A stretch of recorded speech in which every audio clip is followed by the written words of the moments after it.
ఉన్నారు. మాకి కలిసి వచ్చేటువంటి ఆదివాసీ ప్రజాప్రతినిధి కూడా ఈ రోజు వాళ్ళు బెదిరిస్తా ఉన్నారు, భయభ్రాంతులకు గురి చేస్తా ఉన్నారు.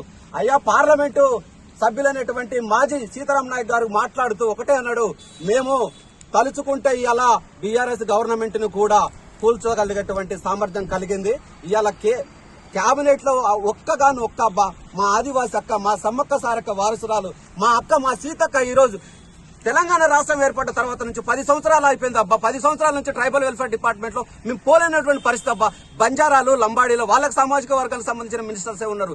ఈ రోజు ఈ కాంగ్రెస్ ప్రభుత్వంలో కూడా మా ఆదివాసి మా అక్క వస్తే ఈ రోజు కూడా వార్వనీయకుండా కుట్రపూరితంగా దాడులు చేసేటువంటి ప్రయత్నం చేసి బెదిరింపులకు గురి చేస్తున్నటువంటి పార్లమెంటరీ అనేటువంటి మాజీ సీతారాం నాకు చెప్తున్నాము, నువ్వు కూడా అదే పార్లమెంటు నియోజకవర్గం నుంచి కంటెస్ట్ చేసినటువంటి చరిత్ర ఉంది నీకు కూడా.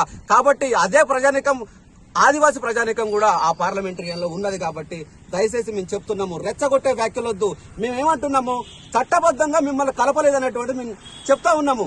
మేమేమంటున్నాము, మీ దగ్గర 76లో కలిపినటువంటి చట్టం ఏమున్నది, అది 108 యాక్ట్ అని మీరు చెప్తున్నారు. 108 యాక్ట్ అనేటువంటిది అది only area removal restriction act మాత్రమే. కానీ ఎక్కడ కూడా మీకోసం ఒక కమిటీ కూడా వేయలేదు, ఒక ఆంథ్రోపాలజికల్ సర్వే జరగలేదు, ఒక రాష్ట్రపతి గెజిట్ కూడా నోటిఫికేషన్ ఇవ్వలేదు.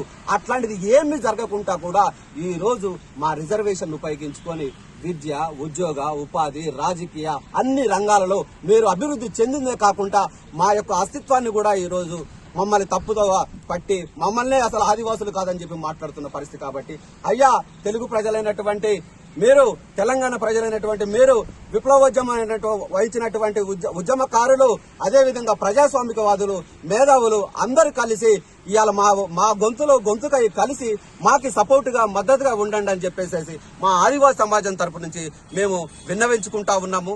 దయచేసి ఎవరైనా సరే ఒక్కసారి ఆలోచించండి, ఆదివాసుల పరిస్థితి ఎట్లున్నది. ఇప్పటి వరకు కూడా ఐఏఎస్ లేడు, ఐపీఎస్ లేడు, ఇప్పటి వరకు కూడా గ్రూప్ 1 స్థాయిలో కూడా మా ఉద్యోగస్తులు ఎవరూ లేనటువంటి దౌర్భాగ్య పరిస్థితి. కాబట్టి చేతులెత్తి దండం పెడుతున్నాము. ఈ ఒక్కసారైనా సరే వాళ్ళు నిజంగా కలిపి ఉంటే మాత్రం మేము యాక్సెప్ట్ చేస్తాం. కాబట్టి కలపలేదు ఇంకా, అయినా కూడా ఇంకా 50 సంవత్సరాలు మమ్మల్ని వెనక నెట్టబోయబడ్డారు. కాబట్టి ఈ యొక్క సుప్రీంకోర్టు అంశం విషయంలో మేము ఎక్కడ కూడా రెచ్చగొట్టే వ్యాఖ్యలు చేయట్లేదు. ఏదున్నా న్యాయ పోరాటం చేస్తున్నాము.